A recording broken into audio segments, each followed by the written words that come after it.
శ్రీమాత్రే నమః, శ్రీ గురుభ్యో నమః. తదుపరి వృషభ రాశి వారికి సంబంధించి ఆగస్టు 17 నుండి సెప్టెంబర్ 4 వరకు కూడా ఈ యొక్క సూర్యగ్రహ గమనంలో భాగంగా సూర్యుడు కేతువుతో కలిసి 4వ స్థానంలో సంచారం చేయడం, 5వ స్థానము యోగ స్థానంలో కుజుడు వాటి యొక్క హీన దశలోకి వక్రంలోకి వెళ్ళిపోవడం. ఇది నిజం చెప్పాలి అనంటే కొంత భాగం వీరికి బాగుంది, కొంత భాగం అంత బాగాలేదు. ఎప్పుడైనా సరే గుర్తుంచుకోండి, ఈ యొక్క వృషభ రాశి వారికి 4, 5వ స్థానాలు ఖచ్చితంగా యోగిస్తాయి. అక్కడ శుభగ్రహ సంచారం వీక్షణ చేసిన వాటి యొక్క స్వక్షేత్రంలోకి వెళ్ళినా ఖచ్చితంగా బాగుంటుంది. అంటే 4వ స్థానంలో ఉన్నంత వరకు కూడా మీ యొక్క తల్లిదండ్రుల దగ్గర నుంచి వచ్చేటువంటి ఆస్తులు, వ్యవహారాలు ఏమైనా ఉన్నాయి అన్ని బాగుంటాయి. అయితే ఈ 4వ స్థానంలోకి ఆగస్టు ఆఖరికి వచ్చేసరికి బుధాదిత్య యోగం మళ్ళీ వస్తుంది.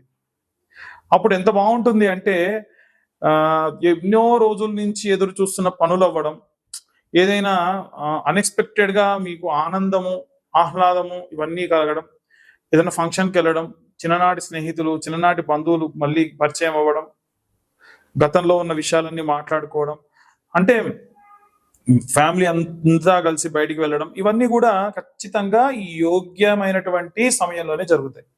కాబట్టి అంత ఇబ్బంది పడాల్సిన అవసరం లేదు. ఈ రాశి వారికి ఖచ్చితంగా ఈ యొక్క సూర్యగమన మార్పులో భాగంగా విశేషమైనటువంటి సత్ఫలితాలే ఉన్నాయి. కానీ 5వ స్థానంలో కుజుడు వెళ్ళడం, అది కూడా ఈ యొక్క కన్యలోకి వెళ్ళడం, వాటి వల్ల చిన్న చిన్న ఇబ్బందులు ఉంటాయి.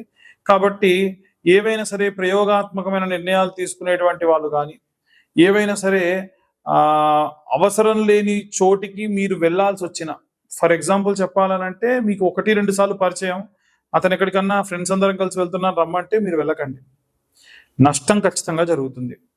పౌరుషానికి పోయి డబ్బులు పెట్టడం, ఏదైనా సరే మీకున్నటువంటి అలవాట్ల మత్తులో మీరు డబ్బులు ఖర్చు పెట్టడం, తర్వాత తలబట్టుకోవడం, ఇలాంటివన్నీ కూడా జరుగుతాయి. కాబట్టి ఎట్టి పరిస్థితుల్లో ఈ రాశి వాళ్ళు వీలైనంత వరకు కూడా చాలా జాగ్రత్తగా ఉండడం మంచిది. ఇక అన్ని వర్గాల వాళ్ళు కూడా ఎలాంటి రెమెడీస్ తీసుకోవాలి, ఎలాంటి మంత్రపుటనం చేయాలనే విషయాన్ని ఇప్పుడు మనం తెలుసుకుందాం.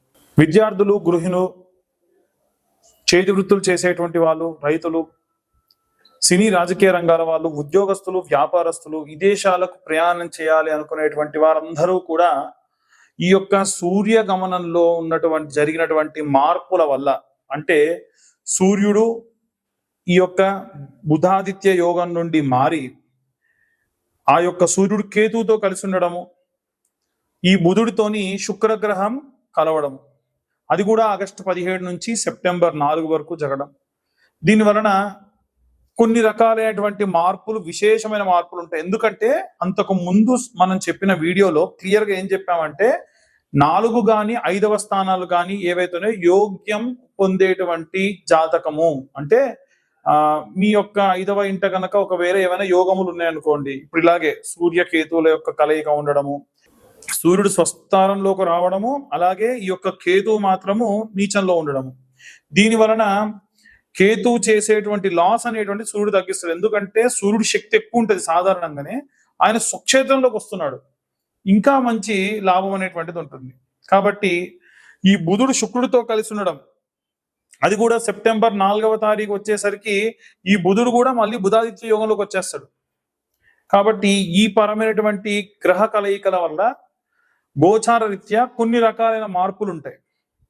ఎలా అంటే సూర్యుడు కేతువుతో కలిసి ఉండడం వల్ల ఏమైనా పెండింగ్ పనులు ఉంటే అవన్నీ కూడా సాల్వ్ అవ్వడం, వీలైనంత వరకు కూడా అమ్మవారికి సంబంధించిన ఆరాధన చేసుకోవడం, దుర్గా కవచం అనేటువంటి శ్లోకం ఉంటుంది, అది నిత్యం వినడం.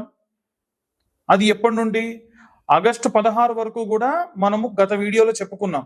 ఆగస్టు 17వ తారీఖు నుండి మనకి ఈ గ్రహ మార్పులు అనేవి ఏర్పడుతూ ఉన్నాయి. కాబట్టి కంప్లీట్ గా కేవలం ఒక్క దుర్గా కవచం నిత్యం చదువుకోవడం చాలా మంచి సత్ఫలితాలను ఇస్తుంది. అలాగే ఈ యొక్క బుధాదిత్య యోగం ఏర్పడినప్పుడు గత వీడియోలో బుధాదిత్య యోగానికి సంబంధించి మనం ఒక వీడియో చేసుకున్నాము. దాంట్లో క్లియర్ గా సూర్యగ్రహానికి సంబంధించి ఏం చేసుకోవాలి, అలాగే బుధుడికి సంబంధించి ఏం చేసుకోవాలని చెప్పుకున్నాం. అయితే ఇక్కడ ఏమవుతుందంటే కుజుడు కన్యలోకి, అలాగే సూర్యుడు వచ్చేసి ఈ యొక్క సింహరాశిలోకి స్వక్షేత్రంలోకి రావడం, సెప్టెంబర్ 4వ తారీఖు వరకల్లా బుధుడు కూడా శుక్రుడితో కలిసి ఉన్నటువంటి స్థానం నుండి మళ్ళీ ఈ యొక్క సింహరాశిలోకి రావడం, చాలా మంచి సత్ఫలితాలు పొందవచ్చు. అందులో భాగంగా మీరు అమ్మవారికి సంబంధించిన ఆరాధన, అలాగే శ్రీమాత్రే నమః అన్న మంత్రం అందరూ కూడా నిత్యం 108 సార్లు శ్రీమాత్రే నమః అన్న మంత్రం చదవడం, అలాగే నవధాన్యములతోని నిత్యము వీలైనంత వరకు కూడా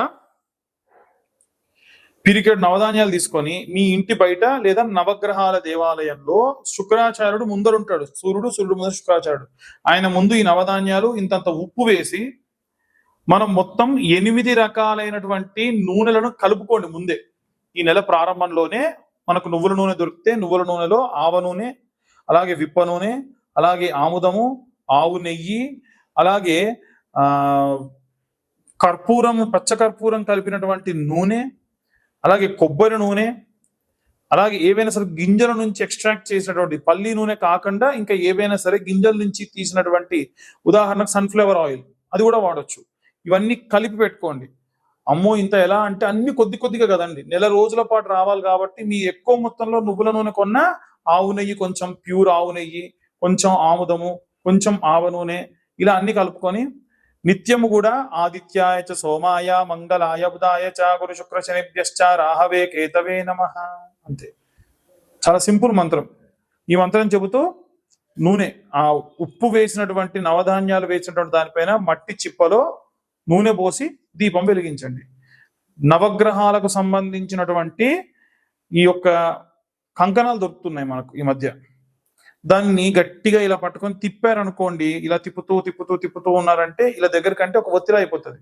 దాన్ని వేసి దీపం వెలిగించండి. సూర్యగ్రహం వల్ల, చంద్రగ్రహం వల్ల, బుధగ్రహం వల్ల, శుక్రగ్రహం వల్ల, గురుగ్రహం వల్ల, కుజగ్రహం వల్ల, రాహుకేతుల గ్రహాల వల్ల, ఇలా ఉన్న శనిగ్రహం వల్ల, అన్ని గ్రహాల వల్ల ఉన్న దోషములు కూడా ఈ దీపారాధన చేయడం వల్ల, మంత్రం చెప్పడం వల్ల, ప్రదక్షిణాలు చేయడం వల్ల, నిత్యము 21 ప్రదక్షిణాలు సవ్య దిశలో, 6 ప్రదక్షిణాలు అపసవ్య దిశలో ప్రదక్షిణాలు చేయాలి. ఇలా చేస్తే జాతకరీత్యా ఉన్నటువంటి ఎన్నో రకాలైనటువంటి పాపభూయిష్టమైనటువంటి దోషములన్నీ కూడా పోతాయి. విశేషంగా మీరు దుర్గా కవచం వీటితో పాటు చదువుకోవడం వల్ల, అమ్మవారు చదవడం వల్ల లేదా వినడం వల్ల, అమ్మవారు ఎప్పుడూ ఒక రక్షణా వలయంలో ఏర్పడి మిమ్మల్ని మీ ఇంటిని కాపాడుతూ ఉంటుంది. కాబట్టి వీలైనంత వరకు కూడా ఈ యొక్క దుర్గా కవచము, నవగ్రహ ఆరాధన, నవగ్రహాలకు ప్రదక్షిణ, దీపారాధన చేయడం విశేషమైన సత్ఫలితాన్ని ఇస్తుంది. ఇవన్నీ కూడా గోచార రీత్యా చెప్పేటువంటి విషయములు మాత్రమే. పూర్తిగా మీ జాతకం విశ్లేషణతో కావాలనంటే 2025 రూపాయలు చెల్లిస్తే మీ పేరు, date of birth, time, place కింద ఉన్న నెంబర్కి వాట్సాప్ చేయండి. పూర్తిగా జాతకం విశ్లేషణతో మీ దాకా అందించడం జరుగుతుంది. ఈ యొక్క జాతకం చెప్పించుకున్న వారికి ఖచ్చితంగా ఈ జాతకంతో పాటుగా ఒక కరుంగలి మాల లేదా జ్వాలాముఖి మాల, మీరు ఏది అడిగితే అది ఉచితంగా ఇస్తా. అది కేవలం మన ఛానల్ సబ్స్క్రైబర్స్ కి మాత్రమే. వీలైతే ఆ వీడియోని కూడా మాకు పంపిస్తే మేము ఇంకా ఖచ్చితంగా మీ దాకా అవన్నీ కూడా, అంటే మీరే మాకు పంపించారు, మన ఛానల్ సబ్స్క్రైబర్స్ పంపించారని మాకు తెలియాలి కదా. ఈ నేను చెప్పినటువంటి ఈ యొక్క మాటలు మీకు ఇన్ఫర్మేటివ్ గా అనిపిస్తే ఈ వీడియోని ఇంకా షేర్ చేయండి, లైక్ చేయండి, సబ్స్క్రైబ్ చేసుకోమని కోరుతూ ఉన్నాం. దాని వలన ఛానల్ పురోభివృద్ధికి మీరు కూడా దోహదపడే వాళ్ళు అవుతారు. ఇంకా మరికొన్ని వీడియోలు మీ దాకా తేవడానికి కుదురుతుంది. సర్వే జనా సుఖినో భవంతు. స్వస్తి.